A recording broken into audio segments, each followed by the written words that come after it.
नमस्कार साथियों, श्रीमद् भागवत गीता सिर्फ एक धर्म के लिए नहीं है, बल्कि इसे धरती के हर इंसान को पढ़ना और समझना चाहिए ताकि वो अपनी जिंदगी में सुख, शांति और सफलता को प्राप्त कर सके। कहा जाता है कि जिस घर में गीता का पाठ हर रोज पढ़ा जाता है या सुना जाता है, उस घर में भगवान श्री कृष्ण आते रहते हैं। श्रीमद् भागवत गीता एकमात्र ऐसा ग्रंथ है जो मनुष्य को जीने का सही तरीका बताती है। गीता जीवन में धर्म, कर्म और प्रेम का पाठ पढ़ाती है।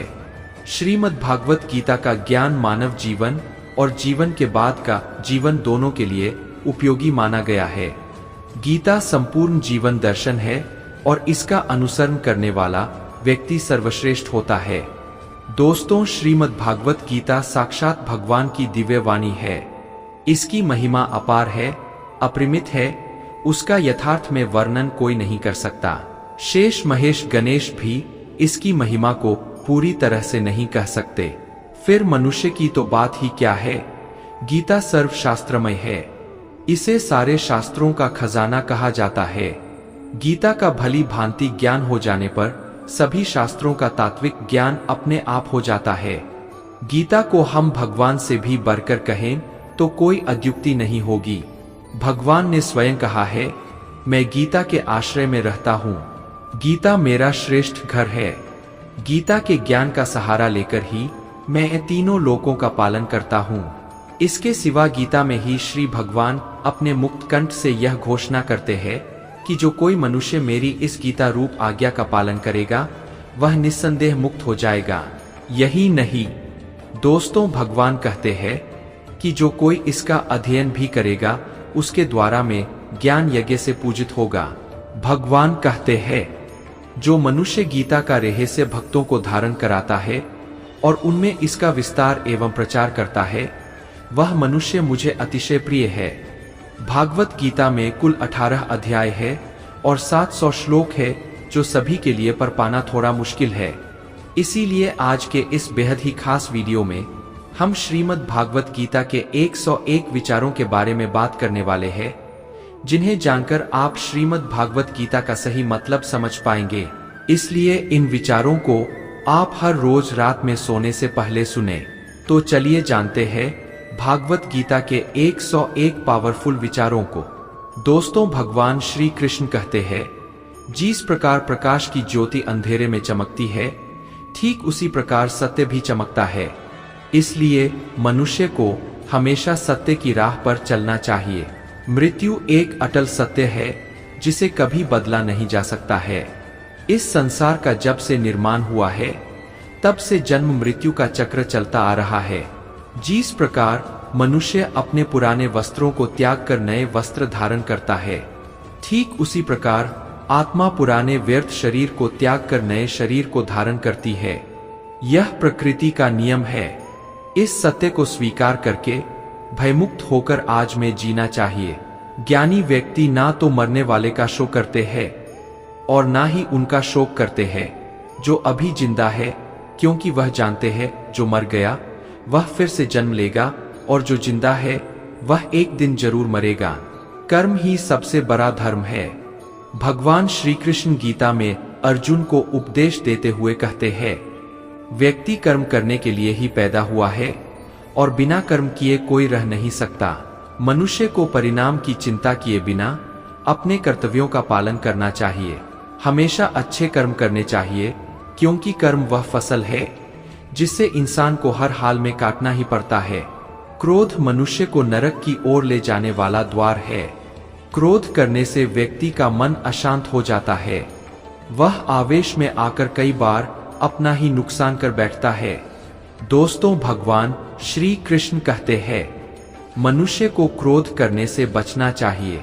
कितना भी गुस्सा आए, स्वयं को शांत रखने का प्रयास करें। इस संसार में आज जो तुम्हारे पास है, कल वह किसी और का था, परसों वह किसी और का होगा। तुम यहाँ खाली हाथ आए थे और खाली हाथ जाओगे। मन पर नियंत्रण रखना जरूरी है। मनुष्य का मन वायु की तरह चंचल है। यह मन ही है जो मनुष्य को काम वासनाओं की तरफ भटकाता रहता है। अगर जीवन को सफल बनाना है तो मन पर काबू करना बहुत जरूरी है।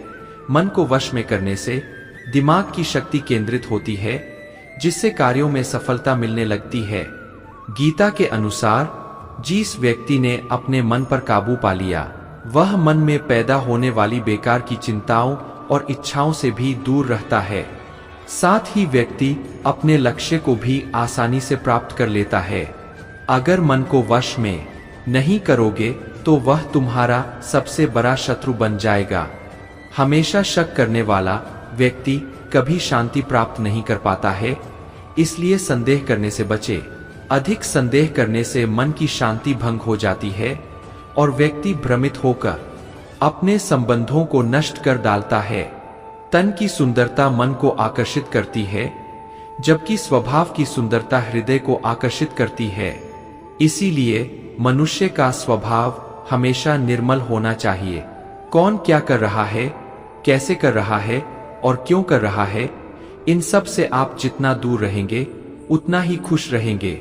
जिंदगी में हम कितने सही है और कितने गलत है, यह सिर्फ दो लोग जानते हैं, एक परमात्मा और दूसरी हमारी अंतरात्मा।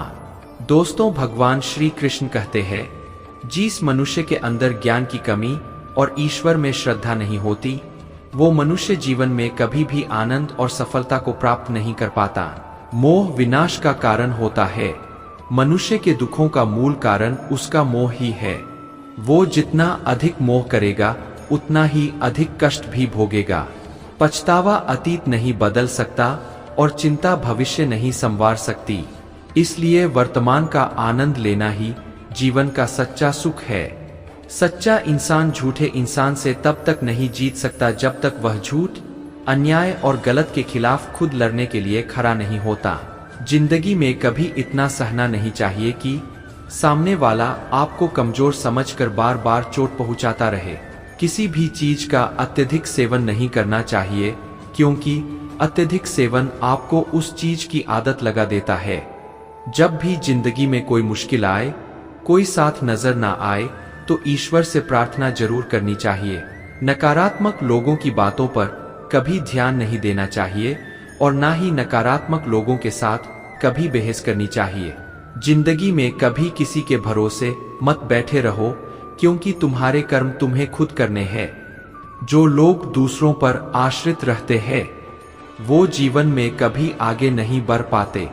गीता के अनुसार जैसे जैसे मनुष्य की आयु बढ़ती है, वैसे वैसे उसे इस बात का एहसास होता है कि उसने व्यर्थ ही उन लोगों को महत्व दिया जिनका उसके जीवन में कोई योगदान ही नहीं था।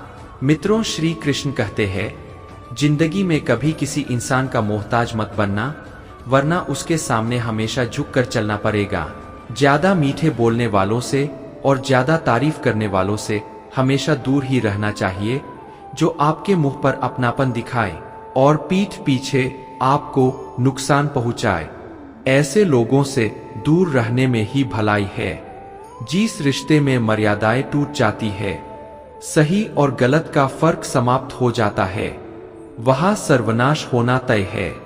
दोस्तों, श्री कृष्ण कहते हैं, जो तुम्हारा साथ देता है तुम उसका साथ दो, जो तुम्हें धोखा देता है तुम उसे त्याग दो। जिस जगह आपका सम्मान नहीं हो वहां पर कभी जाना नहीं चाहिए, वरना लोग आपको कमजोर और बेवकूफ समझेंगे।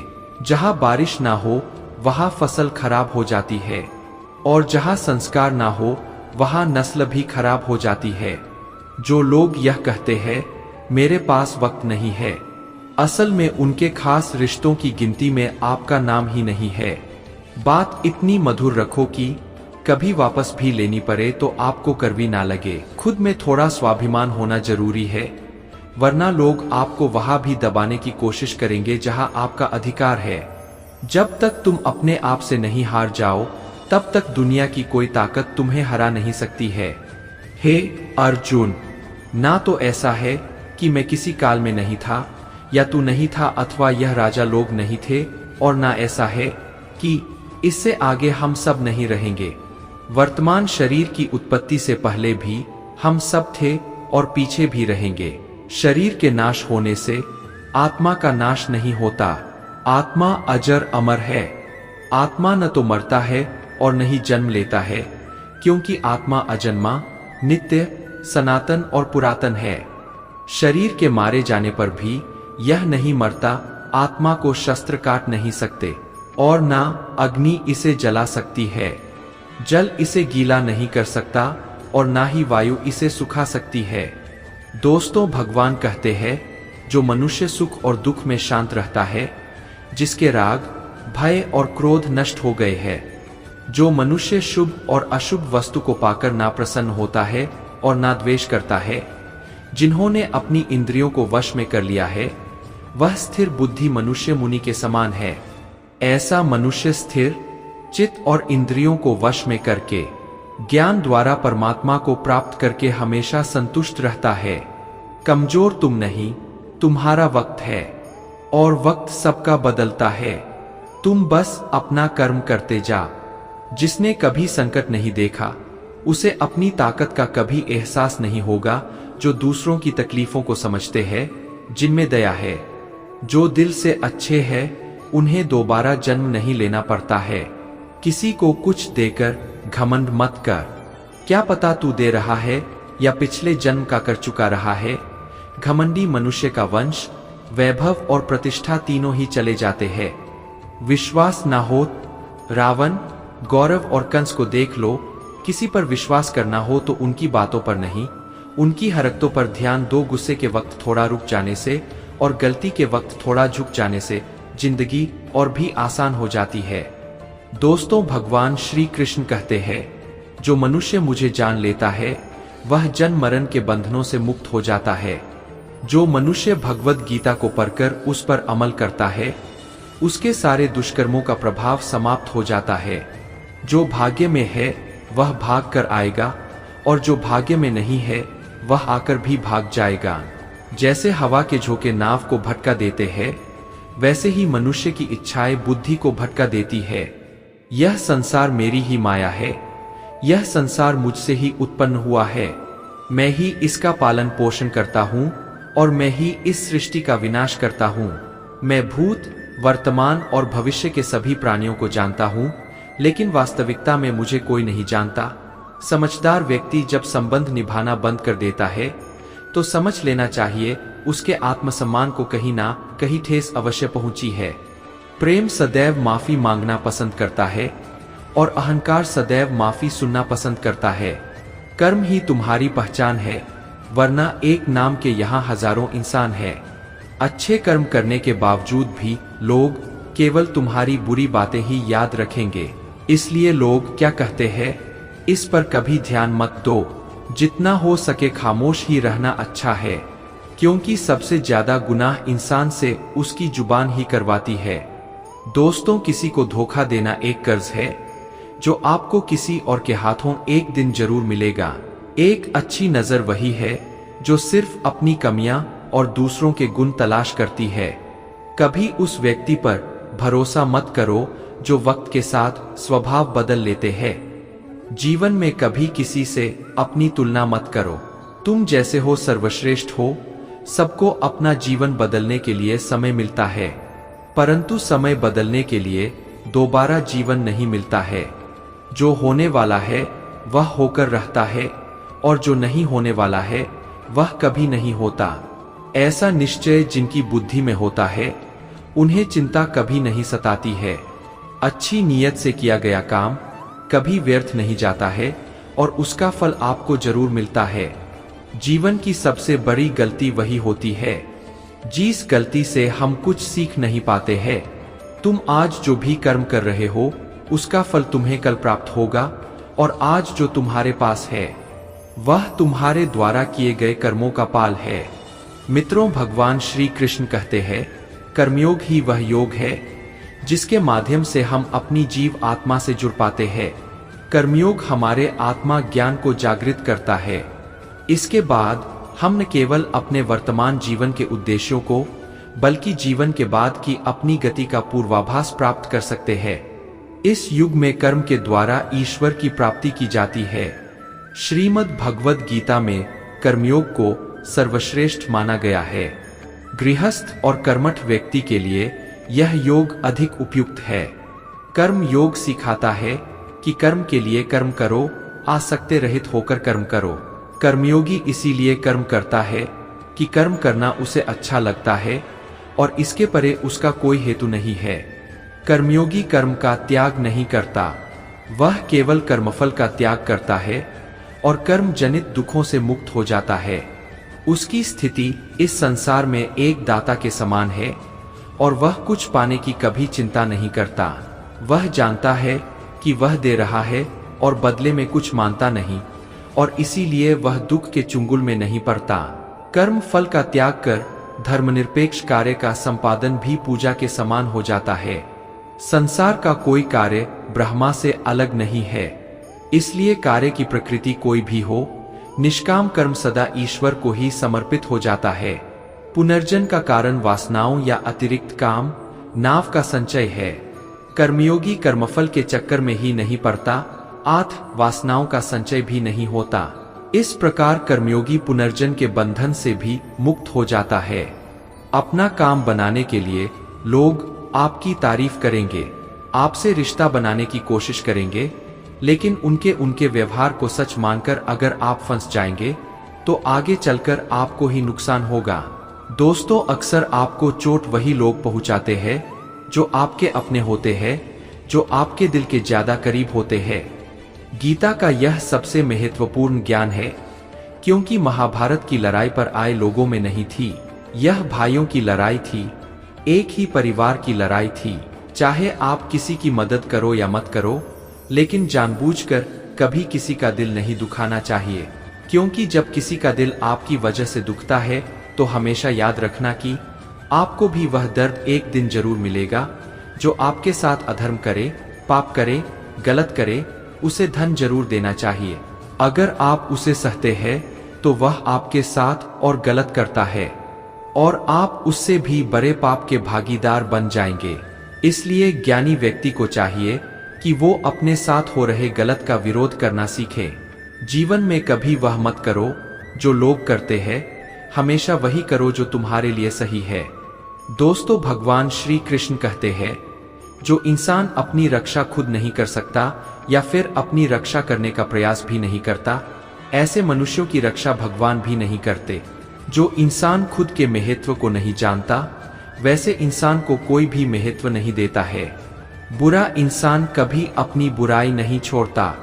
आप चाहे उसके साथ कितना भी अच्छा चलो, वह आपको तकलीफ जरूर देगा। इसलिए जो जैसा है उसके साथ वैसा ही व्यवहार करना चाहिए। जो इंसान समय की कदर नहीं करता, समय भी उस इंसान की कदर कभी नहीं करता है, और वैसा इंसान जीवन में कभी भी सुख, शांति और सफलता को प्राप्त नहीं कर पाता है। संगति का मनुष्य के जीवन पर बहुत गहरा प्रभाव पड़ता है। अच्छा इंसान अगर बुरे लोगों के संगत में रहेगा तो वह भी एक दिन बुरा बन जाएगा। इसलिए हमेशा अच्छे लोगों के संगत में रहे। इस दुनिया में परमात्मा के सिवा किसी को अपना मत समझो। यहाँ कोई अपना नहीं है, क्योंकि जब दुनिया के सारे रास्ते बंद हो जाते हैं तो ईश्वर की तरफ जाने वाला रास्ता हमेशा खुला रहता है। इस दुनिया में हारे हुए इंसान की तकलीफ में पड़े हुए इंसान की कोई मदद नहीं करता, और अगर कोई इंसान थोड़ा सा सफल हो जाए तो उससे कोई खुश नहीं होता। इसलिए अपना दुख किसी को बताओ मत और अपनी खुशी किसी के आगे जताओ मत। मनुष्य का आहार हमेशा सात्विक और संतुलित होना चाहिए। जिस इंसान को यह समझ नहीं है कि क्या खाना चाहिए, कितना खाना चाहिए, कहाँ खाना चाहिए और कैसे खाना चाहिए, वह परमात्मा को कभी नहीं पा सकता। दोस्तों, भगवान श्री कृष्ण कहते हैं, जिस प्रकार समुद्र की स्थिति अचल है, भारी से भारी आंधी तूफान आने पर या अनेक नदियों के जल प्रवाह उसमें प्रविष्ट होने पर भी वह अपनी स्थिति से विचलित नहीं होता, मर्यादा का त्याग नहीं करता, उसी प्रकार परमात्मा के स्वरूप में स्थित योगी की स्थिति भी सर्वथा अचल होती है। बड़े से बड़े सांसारिक सुख, दुखों का सहयोग, वियोग होने पर भी उसकी स्थिति में जरा भी अंतर नहीं पड़ता। वह योगी परमात्मा में नित्य निरंतर अटल और एकर स्थित रहता है। जो मनुष्य संपूर्ण कामनाओं को त्याग कर ममता रहित, अहंकार रहित और रहित होकर विचरण करता है, वही मनुष्य शांति को प्राप्त कर पाता है। जो मनुष्य श्रद्धा भाव से मेरी भक्ति करता है, मैं उसे वो हर चीज देता हूँ जो उसके पास नहीं है, और जो उसके पास है मैं उसकी रक्षा भी करता हूँ। दोस्तों, जो मनुष्य मुझसे परम प्रेम करके इस परम रेहे से युक्त गीता शास्त्र को मेरे भक्तों में कहेगा, वह मुझको ही प्राप्त होगा, इसमें कोई संदेह नहीं है। उससे बढ़कर मेरा प्रिय कार्य करने वाला मनुष्यों में कोई भी नहीं है, तथा पृथ्वी भर में उससे बढ़कर मेरा प्रिय दूसरा कोई भविष्य में होगा भी नहीं। जो मनुष्य श्रद्धा युक्त दोषों से रहित होकर इस गीता शास्त्र का श्रवण भी करेगा, वह भी सभी पापों से मुक्त होकर मेरे परम धाम को प्राप्त होगा। दोस्तों, श्री कृष्ण कहते हैं, जीवन में कभी मौका मिले तो किसी के लिए सारथी बनना, स्वार्थी नहीं। धर्म से भरा हृदय धर्म का परामर्श देता है और अधर्म से भरा हृदय अधर्म का परामर्श देता है। इंसान इसलिए दुखी नहीं है, इंसान इसलिए दुखी नहीं है कि वह ईश्वर को नहीं मानता। इंसान इसलिए दुखी है क्योंकि वह ईश्वर की नहीं मानता। समय आने पर सबको मिलता है। समय से पहले की चाही दुख का कारण बनती है। किसी से सच्चा प्रेम होना शुद्धता और दिव्यता का प्रतीक है। जो कुछ भी हुआ है उसमें तेरा कोई योगदान नहीं है, इसलिए तुम्हारी सारी परेशानियां व्यर्थ है। हर चीज की शुरुआत मुझसे होती है और खत्म भी मुझ पर आकर ही होती है। इंद्रियों से मिलने वाला सुख सच्चा नहीं होता है। इंद्रियों का सुख पहले तुमको अमृत की मिठास देगा, लेकिन बाद में तुम्हारा विनाश कर देगा। दोस्तों, श्री कृष्ण कहते हैं, हे मानव, तुम अपने जीवन को सार्थक बना सकते हो, लेकिन इसके लिए तुम्हें मेरी शरण में आना पड़ेगा। अगर तुम्हें मेरी बातें अटपटी लगती है तो तुम्हें अपने नजरिए को बदलने की जरूरत है। अभी तुम चीजों को उस तरह से नहीं देखते हो जिस तरह मैं देखता हूं। अगर एक बार तुमने मुझ पर विश्वास कर लिया तो तुम्हें जीवन में कभी निराश होना नहीं पड़ेगा। एक बार जो मुझ पर विश्वास कर लेता है उसका साथ मैं कभी नहीं छोड़ता हूं। जो व्यक्ति मेरे भक्तों के साथ धोखा करता है उसके लिए मैं सबसे बड़ा शत्रु हूं। अगर किसी ने मेरे भक्त को एक बार भी धोखा दिया तो जन्मों जन्मों तक मैं उसका उद्धार नहीं करता हूं। मैं हर दिल को एक मंदिर की तरह देखता हूं। जो दिल जितना सुंदर होता है वहां मैं उतना ही अधिक ठहरता हूं। मित्रों, श्री भगवान श्री कृष्ण कहते हैं, इस दुनिया में तुम प्रेम सभी से करो, लेकिन पूर्ण रूप से विश्वास किसी पर मत करो। अगर तुमको भरोसा करना है तो केवल परमात्मा पर करो। जब तुम शुरुआत करोगे तो स्वाभाविक रूप से तुमको असफलता मिल सकती है। कई बार तुमको गिरना भी पड़ सकता है, लेकिन इसका मतलब यह नहीं होना चाहिए कि तुम उस काम को करना छोड़ दो। एक समय आएगा जब तुम परिपूर्ण हो जाओगे और तुम्हारे सभी काम सफल हो जाएंगे। इस काम में मैं हमेशा तुम्हारे साथ खड़ा रहूंगा। मैं तुम्हारे हर छोटे बड़े कर्म में साथ दूंगा। तुम्हारा जो दिल करे उसको करो, लेकिन नम्रता और सरलता के साथ, अहंकार के साथ नहीं। नहीं, इस धरती पर आने के बाद आपका मुख्य उद्देश्य यहाँ से मुक्त होना है। केवल वही मनुष्य मुक्त हो सकता है जो अपने कर्मों में दृढ़ संकल्प के साथ स्थिर है और सुख दुख को समान रूप से सहन करता है। जो मनुष्य अपनी आत्मा की बात सुन सकता है वह मुझसे बात कर सकता है और देख भी सकता है। दोस्तों, जो आदमी मुझे हर चीज में देखता है और मेरे होने के एहसास को अनुभव करता है वह मेरा सच्चा भक्त है। ऐसे भक्तों से मुझे प्रेम है। ऐसा कोई नहीं है जिसका सदियों से अस्तित्व है, और ना ही ऐसा कोई है जिसका सदियों बाद अस्तित्व रहेगा। यहाँ कुछ स्थायी नहीं है। मैं सभी के घरों में निवास करता हूँ। मेरी ऊर्जा सभी जगह समान रूप से वितरित है। जो मुझे पहचान लेता है उसको मैं भक्ति रस प्रदान करता रहता हूँ। दुनिया का सबसे बड़ा पापी अगर समर्पण के साथ मेरी सच्ची उपासना करे तो मैं उसको भी शुदा कर देता हूँ। जो तुमने सुना है उस पर विश्वास मत करो। कुछ लोग अपने विवेक से मुझे अपना बनाते हैं, कुछ लोग ज्ञान से, कुछ लोग कर्म से, कुछ योग से। तुम मुझे किस रूप में प्राप्त करना चाहते हो यह पूरी तरह तुम्हारे ऊपर है। तुम मुझे जिस रूप में बुलाओगे मैं उस रूप में हाजिर हो जाऊंगा। तुम मेरे प्रति सदा चौकस रहो, मेरी उपासना करो, अपने हर एक काम के लिए मेरा स्मरण करो। मैं वादा करता हूँ तुम मेरे प्रिय बने रहोगे। जो मनुष्य मुझसे परम प्रेम करके इस परम रेहे से युक्त गीता शास्त्र को मेरे भक्तों में कहेगा, वो मुझको ही प्राप्त होगा, इसमें कोई संदेह नहीं है। उससे बढ़कर मेरा प्रिय कार्य करने वाला मनुष्यों में कोई भी नहीं है, तथा पृथ्वी भर में उससे बढ़कर मेरा प्रिय दूसरा कोई भविष्य में होगा भी नहीं। जो मनुष्य श्रद्धा युक्त दोषों से रहित होकर इस गीता शास्त्र का श्रवण भी करेगा, वह भी सभी पापों से मुक्त होकर मेरे परम धाम को प्राप्त होगा। साथियों, अगर आपको हमारा यह वीडियो पसंद आया तो कमेंट में जय श्री राधे कृष्ण लिखें और ऐसे ही प्रेरणादायक वीडियो देखने के लिए हमारे चैनल को सब्सक्राइब कर ले। जय श्री राधे कृष्ण।